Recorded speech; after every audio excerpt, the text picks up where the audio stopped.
تو قرآن کہتا ہے کہ وہ جواب میں کہے گا میں تو ایک دن جیا، یا پھر اس کو شک ہو جائے گا کہ ایک دن بھی نہیں بلکہ آدھا دن یا دن کا کچھ حصہ ہی دنیا کے اندر جی کر آیا۔ یہ ہے ہماری 60 70 80 سال کی زندگی کی حیثیت۔ اس مختصر سی زندگی کے لیے ہم کتنی دوڑ دھوپ کرتے ہیں، اور آنکھیں بند ہونے کے بعد والی ہمیشہ ہمیشہ کی زندگی کے لیے ہماری کیا دوڑ دھوپ ہے۔ میرے بھائیوں، آنکھیں ہر ایک کو بند کرنی ہے، اللہ کے حضور ہر ایک کو کھڑا ہونا ہے، حساب سب کو دینا ہے، اور اپنے کیے دھرے کا حساب اللہ تعالیٰ کے حضور پیش کرنا ہے۔ ہمیں چاہیے کہ ہم اپنی اولاد کو علم دین کی نعمت سے نوازیں۔ دیکھیے، دنیاوی تعلیم حاصل کرنے سے علماء نہیں روکتے، مگر یہ بہت بڑا ظلم ہے کہ آپ علم دین کا وقت اسکولوں کو دے دیں۔ آپ وہاں بھی بھیجیے، لیکن یہاں کا اس کا حق بھی ضرور ادا کیجیے۔ بہت سے لوگ مکتب کے اوقات میں کٹوتی کر کے یا بچے کی دینی تعلیم کا حق مار کر انہیں دنیاوی تعلیم دلاتے ہیں۔ یاد رکھیے، ایسے لوگ خوش نہیں رہ سکتے۔ جس نے اللہ کا حق مارا، بچے کا حق مارا، اس کو اللہ خوش نہیں رہنے دیتا۔ اس لیے میں آپ سے بہت دردمندانہ اپیل کروں گا کہ علم دین کو بڑی حیثیت دیجیے۔ ہمارے یہاں یہ جو ادارہ قائم ہے، یہ اللہ تعالیٰ کا بہت بڑا فضل ہے۔ اللہ تعالیٰ نے کئی 100 میل دور رہنے والے لوگوں کے دلوں میں یہ خیال ڈالا کہ ایک ادارہ یہاں قائم کیا جائے۔ یہ اللہ تعالیٰ کا عجیب نظام ہے، اور اس نے قرآن کریم میں بھی اس کو ذکر کیا ہے، بہت عجیب مثال دے کر۔ الم تر ان اللہ یزجی سحابا ثم یؤلف بینہ ثم یجعلہ رکاما فتر الودق یخرج من خلاله وينزل من السماء من جبال فيها من برد فيصيب به من يشاء ويصرفه عن من يشاء يكاد سنا برقه يذهب بالأبصار يقلب الله الليل والنهار إن في ذلك لعبرة لأولي الأبصار۔ اللہ نے ایک مثال بیان کی ہے۔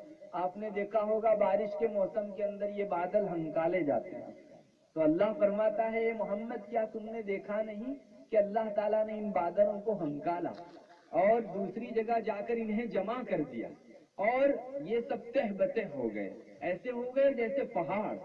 اللہ تبارک و تعالیٰ نے ان کے بیچ میں سے بارش برسائی۔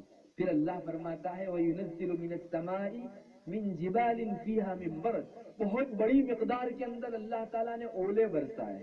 آپ کو معلوم ہوگا کہ بعض مرتبہ یہ اولے پیداوار کے لیے بڑے نفع بخش ہوا کرتے ہیں، وہ پانی ہی کی جو ہے ہماری غرض پوری کرتے ہیں۔ اللہ فرماتے ہیں کہ اللہ نے آسمان سے بادلوں سے اولے برسائے، لیکن وہ بادل اٹھا کہاں تھا، برسا کہاں؟ فَيُصِيبُ بِهِ مَن يَشَاءُ وَيَصْرِفُهُ عَن مَّن يَشَاءُ۔ بعض لوگ جن کی تقدیر میں تھا اللہ تعالیٰ نے ان پر برسایا، اور بعض لوگ وہ لوگ جن کے سر پر وہ بادل اٹھا تھا ان سے پھیر کے دوسری جگہ اللہ تعالیٰ لے گئے۔ اللہ فرماتے ہیں اس میں بہت بڑی عبرت ہے، اور یہ رات دن کا آنا جانا بھی ہمارے لیے بڑی عبرت رکھتا ہے۔ ایک بات اس میں اشارے کے طور پر یہ بھی بتائی گئی کہ جس جگہ اس طرح کی چیزیں، ادارے، دینی تعلیم کے مرکز قائم ہوئے، انہیں مطمئن ہو کر نہیں بیٹھنا چاہیے۔ رات کے بعد دن کے بعد رات بھی آتی ہے، اور رات کے بعد دن بھی آیا کرتا ہے، تو ہمیں ہمیشہ اس سے ڈرتے رہنا چاہیے کہ کہیں یہ مدرسہ، یہ ادارہ ہماری ناقدری کا شکار نہ ہو جائے، ورنہ دن کے بعد رات ایک مستقل اللہ تعالیٰ کا نظام ہے، اور بلندی کے بعد پستی بھی ایک مستقل چیز ہے۔ اس لیے میرے بھائیوں، میں آپ سے بہت دردمندانہ اپیل کروں گا، اللہ تعالیٰ نے یہ ادارہ آپ کے بیچ قائم فرمایا ہے، اس کا ہر طرح سے تعاون کیجیے۔ سب سے بڑا تعاون تو آپ کا یہی ہوگا کہ آپ اس ادارے سے محبت کریں۔ اسی محبت کے نتیجے میں اللہ تعالیٰ آپ کے ہاتھ اٹھوائے گا اور اپنے حضور اس بات کی شکر گزاری پر آپ کو مجبور کرے گا کہ اے اللہ، تو نے ہمارے بیچ یہ ادارہ قائم فرمایا جو اس بے سکونی کے عالم میں عین سکون ہے، بے قراری کے عالم میں عین قرار ہے۔ آپ کو کیا پتا اللہ تعالیٰ آپ کی آس پاس کی بستیوں میں سے کتنی مصیبتیں اور بلائیں اس مدرسے کی برکت سے، یہاں پڑھنے والے چھوٹے چھوٹے بچوں کی زبان کی برکت سے اور ان کی زبان سے نکلنے والے اللہ کے کلام کی برکت سے دور فرما دیا کرتا ہے۔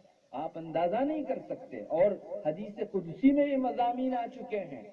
چنانچہ فتح الوسیر میں علامہ سخاوی نے ایک حدیث ذکر کی ہے، حدیث قدسی ہے جس کا کچھ خلاصہ اس طرح سے ہے کہ اللہ تعالیٰ فرماتے ہیں کہ کبھی میں کسی بستی کے اوپر کوئی عذاب بھیجنے کا ارادہ کرتا ہوں تو اس بستی میں چھوٹے چھوٹے جو بچے پڑھنے والے ہوتے ہیں یا مسجد کو آباد کرنے والے جو لوگ ہوتے ہیں ان کو دیکھ کر میرا غصہ ٹھنڈا ہو جاتا ہے۔ یاد رکھیے مدارس اللہ کے غصے کو ٹھنڈا کرنے والے ہیں۔ اس نے اگر کسی خاص چیز کا فیصلہ کر بھی لیا ہو، اللہ تعالیٰ اس کی برکت سے ان فیصلوں کو ٹال دیا کرتے ہیں، عذاب اور سزا کو ٹال دیا کرتے ہیں۔ اس لیے میں آپ سے کہوں گا پہلے نمبر پر تو آپ اس قسم کے اداروں سے، جتنے بھی ادارے اللہ کا کام کر رہے ہیں، محبت رکھیے، اللہ تعالیٰ کے حضور شکر گزاری کیجیے۔